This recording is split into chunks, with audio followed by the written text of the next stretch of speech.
Direct method જોઈ કન્સ્ટ્રક્શનમાં પહેલી મેથડમાં ડાયરેક્ટ મેથડ એમાં હજુ ઘણાને કન્ફ્યુઝન છે.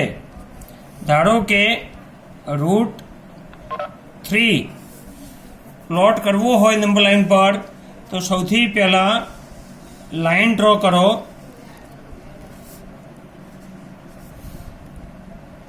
એના ઉપર લેફ્ટ સાઈડે પોઈન્ટ O લો, એને કરસ્પોન્ડિંગ વેલ્યુ 0 ગણો. હવે 3 સેન્ટીમીટર ડિસ્ટન્સ છે પોઈન્ટ A લો, એને કરસ્પોન્ડિંગ વેલ્યુ 1 થશે. અહીંથી પરપેન્ડિક્યુલર લાઇન ડ્રો કરો. એના ઉપર 1 યુનિટ OA ડિસ્ટન્સ જેટલું રેડિયસ લઈ એ ઉપરથી આર્ક ડ્રો કરો. જ્યાં કટ કરે તે B નામ આપો.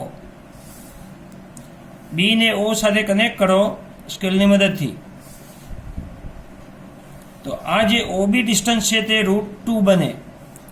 રાઉન્ડરને O ઉપર મૂકી પેન્સિલની અણી B ઉપર લાવો, એટલે કે OB જેટલી રેડિયસ લઈ નીચે ઉતારો. અહીં પોઈન્ટ C મળશે, એને કરસ્પોન્ડિંગ વેલ્યુ √2 થશે. કરસ્પોન્ડિંગ વેલ્યુ √2 થશે. હવે √3 માટે અહીં C ઉપરથી 90 એંગલે પરપેન્ડિક્યુલર લાઇન ડ્રો કરો. ઘણા શું કરે છે, અહીં 1 યુનિટ લઈ લે છે 3 સેન્ટીમીટર, અહીં પોઈન્ટ C મૂકીને અહીંથી લાઇન ડ્રો કરે છે. એવું નહીં કરો. અહીં જે આર્ક ડ્રો કર્યો લાઇન ઉપર જે પોઈન્ટ મળ્યું ત્યાંથી પરપેન્ડિક્યુલર લાઇન ડ્રો કરવાની છે. ઘણા અહીંથી આમ કરે છે, અહીં પરપેન્ડિક્યુલર લાઇન આમ કનેક્ટ કરે છે, અહીં નીચે તો ઉતારે છે, પાછું ફરીથી 1 યુનિટ લે છે. અહીં D પોઈન્ટ લખે છે, અહીંથી પાછી પરપેન્ડિક્યુલર લાઇન ડ્રો કરે છે, અહીંથી આમ જોઈન્ટ કરે છે, આને નીચે ઉતારે, પાછું 1 યુનિટ અહીં લે છે. આ ખોટી વસ્તુ છે. પછી બીજા શું મિસ્ટેક કરે છે, અહીંથી જે આપણે OB જેટલી રેડિયસ લઈને આર્ક ડ્રો કરવાનું છે, ઘણા શું કરે છે, એ ઉપરથી AB જેટલી રેડિયસ લઈને આર્ક ડ્રો કરે છે, અહીંથી AB જેટલી રેડિયસ લઈને આમ આર્ક ડ્રો કરે છે. આ પણ ખોટું છે. બરાબર ધ્યાન રાખો, મિસ્ટેક ના થવી જોઈએ. સૌથી પહેલાં લાઇન ડ્રો કરો. OA ડિસ્ટન્સ 1 યુનિટ લો, 1 યુનિટ તરીકે 3 સેન્ટીમીટર કે 1 ઇંચ લઈ શકાય. અહીંથી પરપેન્ડિક્યુલર લાઇન ડ્રો કરો. એ ઉપરથી OA જેટલી રેડિયસ લઈ 1 યુનિટ રેડિયસ લઈને અહીં આર્ક ડ્રો કરો. જ્યાં કટ કરે તે B નામ આપો. O ને B સાથે કનેક્ટ કરો. હવે O ને સેન્ટર તરીકે લઈ OB જેટલી રેડિયસ લઈને આર્ક ડ્રો કરો O ઉપરથી, not from A. Remember this thing. And we have to take OB as radius, not AB. O as center and OB as radius. Draw arc which cuts line at C. Draw perpendicular line from C. Again, taking C as center and OA as radius, draw an arc. We get point D. Join OD. Taking O as center and OD as radius, draw an arc which cuts line at E, which is √3. Remember this thing. Understand? Understand? Excuse me, sir. हाँ बोलो. Sir આપણે C થી જે perpendicular લાઈનના arc લઈએ છીએ એ કેટલા સેન્ટીમીટરનો? C ઉપરથી અહીં જે આર્ક ડ્રો કર્યો તે ને એ OA જેટલો જ 1 યુનિટ. તમે 3 સેન્ટીમીટર લીધો હોય તો 3 સેન્ટીમીટર, 1 ઇંચ લીધું હોય તો 1 ઇંચ. આ બંને હાઇટ ઇક્વલ થવી જોઈએ. આ બધી હાઇટ ઇક્વલ જ થવી જોઈએ. Okay sir. બરાબર, રિમેમ્બર. અને આ તો પૂછાય જ છે. એ જ રીતે સેમી સર્કલ વાળી કન્સ્ટ્રક્શન તો કોઈએ મને બતાવી નથી. ધારો કે √9.7. ચલો આ પછી લઈએ. પહેલાં આનું જસ્ટિફિકેશન આપી દઉં. સૌથી પહેલાં આનું જસ્ટિફિકેશન ડાયરેક્ટ મેથડનું જસ્ટિફિકેશન. કેમ આવું બને છે તે, આ ડિસ્ટન્સ કેમ √2 આવ્યું, આ કેમ √3 થયું OE, એ જોઈએ. In triangle OAB, OA is equal 1 unit. AB is also 1 unit. OB square is equal to OA square plus AB square. It is equal to 1 square plus 1 square is equal to 1 plus 1 is equal to 2. Therefore, OB is equal to root 2. OB square is equal to 2. Therefore, OB is equal to root 2. We take square root of both sides. Now, OB is equal to root 2. Therefore, OC is also root 2 because OB is equal to OC, radius of arc. In triangle OCD, this triangle, OD square is equal to OC square plus CD square. OC square means root 2 square plus CD square is equal to 1 square. 2 plus 1 is equal to 3. Therefore, OD is equal to root 3. Therefore, OE is equal to root 3. Therefore, corresponding value of E is equal to root 3. આ રીતે justification લખવું પડે. CBSE વાળા માટે ખાસ એમને justification લખવાનું હોય છે, બરાબર. સ્ટેટ બોર્ડમાં જસ્ટિફિકેશન નહીં હોય. ક્લિયર? હવે જો ટેક્સ્ટ બુક પાછળ હોય તો એક્સરસાઇઝ 1.2 ઓપન કરો. Exercise 1.2 page number 8 question 1.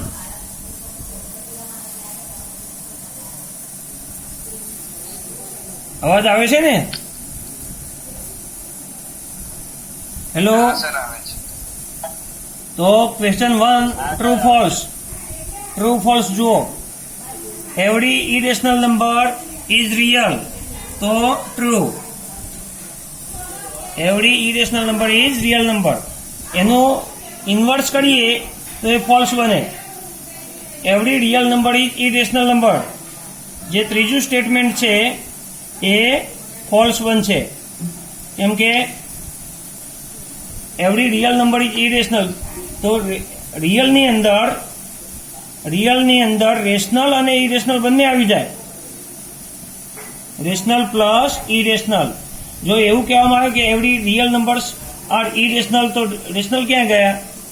એટલે સ્ટેટમેન્ટ ફોલ્સ બને, બરાબર.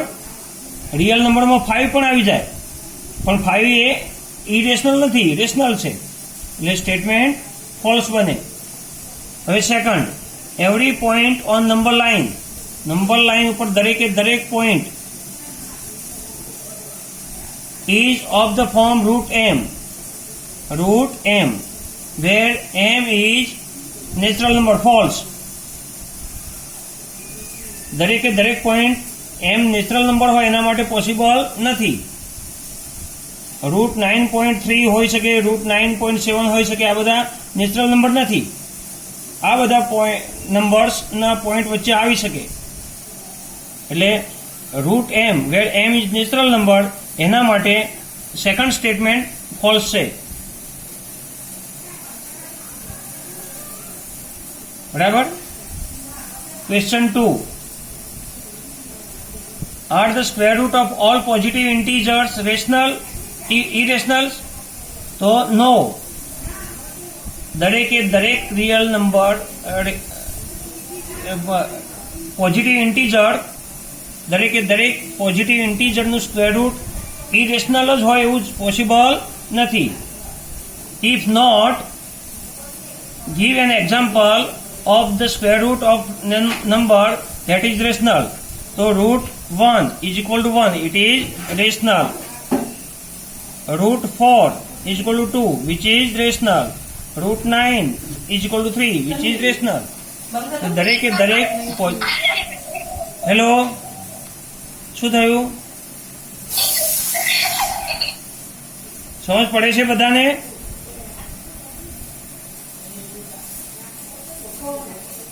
બધાને હેલો.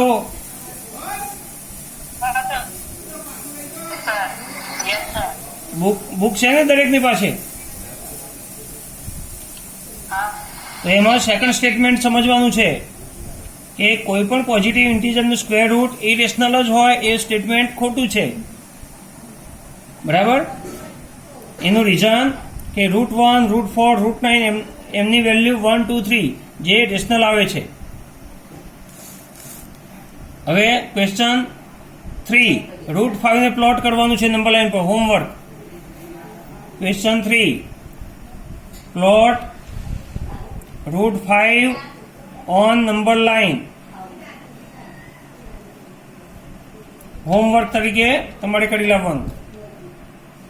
ક્વેશ્ચન 4 ની કોઈ જરૂર નથી, કટ કરો, એક્ટિવિટી છે, બરાબર.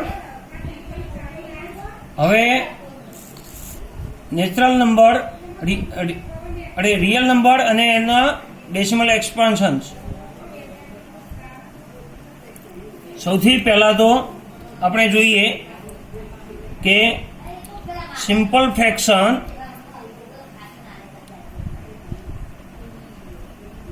અને ડેસિમલ ફ્રેક્શન આ બે ટાઈપ હોય.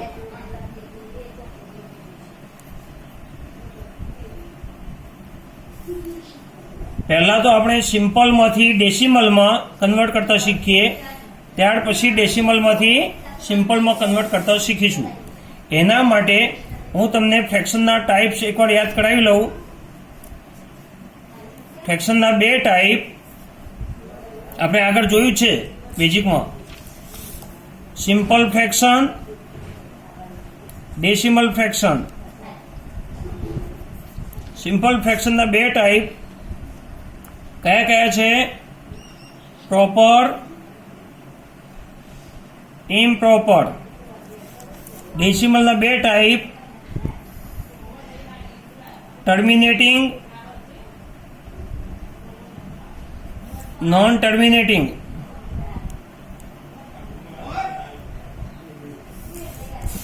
નોન ટર્મિનેટિંગના બે ટાઈપ રિકરિંગ, એનું બીજું નામ શું હતું? રિપીટિંગ. બીજો ટાઈપ છે નોન રિકરિંગ, એનું બીજું નામ નોન રિપીટિંગ.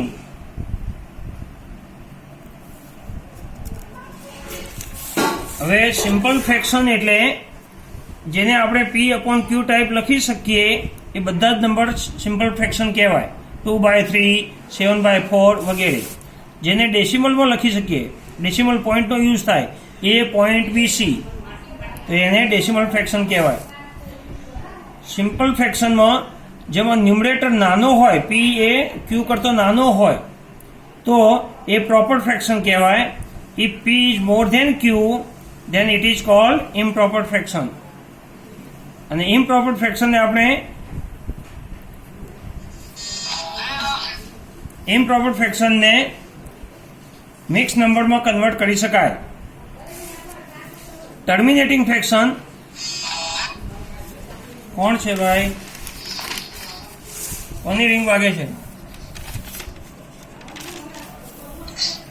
ધારો કે 5/2 એક સિમ્પલ ફ્રેક્શન છે, ઇમ્પ્રોપર ટાઈપનો સિમ્પલ ફ્રેક્શન છે. એને આપણે ટર્મિનેટિંગ છે કે નોન ટર્મિનેટિંગ એ જોઈએ. 2 2 is 4, 1 0 નીચે ઉતાર્યો, ડેસિમલ પોઈન્ટ પછીનો 0 નીચે ઉતાર્યો એટલે ડેસિમલ પોઈન્ટ ઉપર ચડે. 2 5 is 10, રિમાઇન્ડર 0 આવ્યું. રિમાઇન્ડર 0 આવ્યો એનો મતલબ કે ડિવિઝન સ્ટોપ થયો. અહીંયા ડિવિઝન સ્ટોપ થયો એટલે કે ટર્મિનેટ થયો કહેવાય. 2 સ્ટોપ એટલે 2 ટર્મિનેટ. માટે આ નંબર જે 5/2 છે એ ટર્મિનેટિંગ ફ્રેક્શન કહેવાય. If we divide numerator by denominator and we get remainder 0, then it is called terminating fraction. So, in terminating fraction, remainder should be 0. Remainder should be 0. Now, one example for non-terminating. 5/3. 3 1 is 3. 2. 0 નીચે ઉતાર્યા, point ઉપર ચડ્યા. બોલો, hello, any doubt? 6 3 is 18 2 આ રીતે reminder 2 આવ્યા જ કરશે. Remainder should not be 0. ઉપર 6 6 6 આવ્યા કરશે. તો આને કહેવાય નોન ટર્મિનેટિંગ. નોન ટર્મિનેટિંગ શા માટે? કેમ કે એનો રિમાઇન્ડર 0 બનતો નથી. રિમાઇન્ડર 0 બનતો નથી એટલે ડિવિઝન સ્ટોપ થતો નથી. ડિવિઝન સ્ટોપ થતું નથી એનો મતલબ કે ડિવિઝન ટર્મિનેટ થતું નથી, માટે non terminating. Remainder should not be 0. Here remainder should be 0. તો નોન ટર્મિનેટિંગમાં રિમાઇન્ડર શુડ નોટ બી 0. એના બે ટાઈપ. એક તો ડેસિમલ પોઈન્ટ પછીના ડિજિટ રિપીટ થયા કરે રેગ્યુલરલી.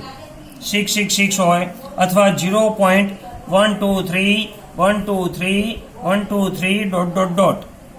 અહીં 123 123 રેગ્યુલરલી રિપીટ થાય છે, માટે એવા નંબરને રિકરિંગ એટલે વારે ઘડીએ રિપીટ થવું, રિકરિંગ નોન ટર્મિનેટિંગ ફ્રેક્શન કહેવાય.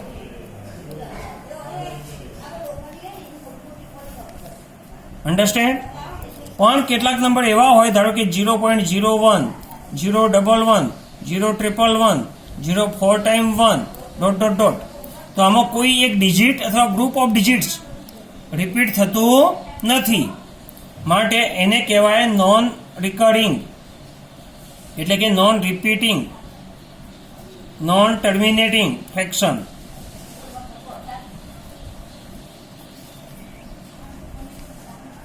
અને આટલું બધું લખવું ના પડે, non recurring non terminating fraction, એટલા માટે શોર્ટ શબ્દ આપ્યો છે ઇરેશનલ નંબર. હવે અહીં સુધીના બધા જ number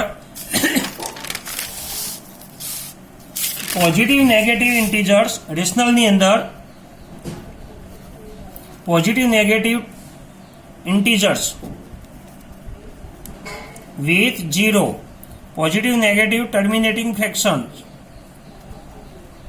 positive negative simple fractions, positive negative repeating એટલે કે recurring non terminating fraction. આ બધા જ નંબર સાથે મળીને રેશનલ નંબર કહેવાય.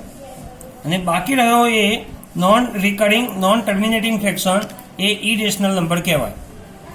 રેશનલ અને ઇરેશનલ સાથે મળીને રિયલ નંબર બને. Rational plus irrational. તો આપણે આ જે જોયું સિમ્પલ અને ડેસિમલ, તો સિમ્પલમાંથી ડેસિમલમાં કન્વર્ટ કરતા શીખીએ અને ડેસિમલમાંથી સિમ્પલમાં કન્વર્ટ કરતા શીખીએ. એમાં ટર્મિનેટિંગ અને નોન ટર્મિનેટિંગ બંને આવશે. પહેલું લઈએ simple to decimal. Simple to decimal એમાં પહેલું ટર્મિનેટિંગ લઈએ. ધારો કે સિમ્પલ ફ્રેક્શન છે 7/4. તો 7/4 ને ન્યુમરેટરને ડિનોમિનેટર વડે ડિવાઈડ કરવા, લોંગ ડિવિઝન મેથડ આ છે. ન્યુમરેટરને ડિનોમિનેટર વડે ડિવાઈડ કરવા, જ્યાં સુધી રિમાઇન્ડર 0 ના બને ત્યાં સુધી ડિવિઝન ચાલુ રાખો. 7 4 is 28 2 5 is 20 remainder 0. So 7/4 is equal to 1.75. આ ટર્મિનેટિંગ ફ્રેક્શન થયું કારણ કે રિમાઇન્ડર ઇઝ ઇક્વલ ટુ 0. બરાબર. સિમ્પલ ફ્રેક્શનમાંથી આપણે ડેસિમલ ફ્રેક્શનમાં કન્વર્ટ કર્યું. આ ટર્મિનેટિંગ ફ્રેક્શન. હવે non terminating repeating fraction. For example 7/3. તમને પછી ખ્યાલ આવશે, 10thમાં પણ આવશે આ વસ્તુ, કે કેવી રીતે ખબર પડે કે આ ટર્મિનેટિંગ છે ને આ નોન ટર્મિનેટિંગ છે. તો ડિનોમિનેટરમાં ફક્ત 2 અથવા 5 પ્રાઇમ ફેક્ટર તરીકે આવતા હોય 2 અથવા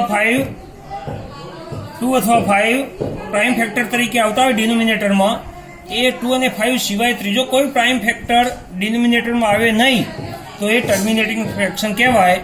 અહીં 3 આવ્યો છે માટે આ નોન ટર્મિનેટિંગ ફ્રેક્શન કહેવાય.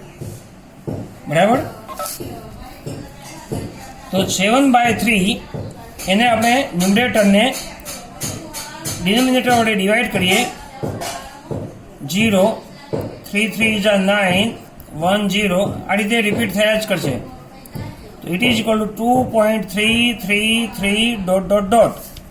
તો આ થયો નોન ટર્મિનેટિંગ ફ્રેક્શન, સિમ્પલ ફ્રેક્શનમાંથી ડેસિમલમાં. ક્લિયર? આ લોંગ ડિવિઝન મેથડ થઈ. નોન ટર્મિનેટિંગ ટાઈપ હોય તો લોંગ ડિવિઝન મેથડ કરવી જ પડે. જો ટર્મિનેટિંગ હોય તો એક બીજી મેથડ છે વિધાઉટ લોંગ ડિવિઝન મેથડ. 7/4 4 એટલે 2 સ્ક્વેર. 4 એટલે 2 સ્ક્વેર. તો નીચે 2 નો સ્ક્વેર હોય તો એને 5 સ્ક્વેર વડે મલ્ટીપ્લાય કરો. અહીં નીચે 5 સ્ક્વેર હોય તો 2 સ્ક્વેર વડે મલ્ટીપ્લાય કરો. અહીં બેઝ તરીકે 2 હોય તો 5 લેવાના, 5 હોય તો 2 લેવાના. પાવર સેમ રાખવાનો. 7 × 25 divided 5 2 is 10 square. Power same છે. 5 2 is 10 square. 25 7 is 175 divided by 100 1.75 2 ડિજિટે પોઈન્ટ મૂકે. તો આ વિધાઉટ લોંગ ડિવિઝન મેથડ થઈ, આ યુઝિંગ લોંગ ડિવિઝન મેથડ થઈ. એટલે બેમાંથી જે પ્રમાણે કહ્યું હોય તે પ્રમાણે મેથડ યુઝ કરવી પડે. બરાબર. હવે ડેસિમલ ટુ સિમ્પલ અહીં સુધી રાખીએ. બરાબર. અહીં સુધી રાખીએ આજે, કેમ કે બધું મિક્સ થઈ જશે. અને હવે પછી જે મેથડ આવે છે થોડી હાર્ડ છે. એટલે એક્સરસાઇઝ 1.3 એનો question 1 homework. Exercise 1.3 question 1 from NCERT and from RD Sharma.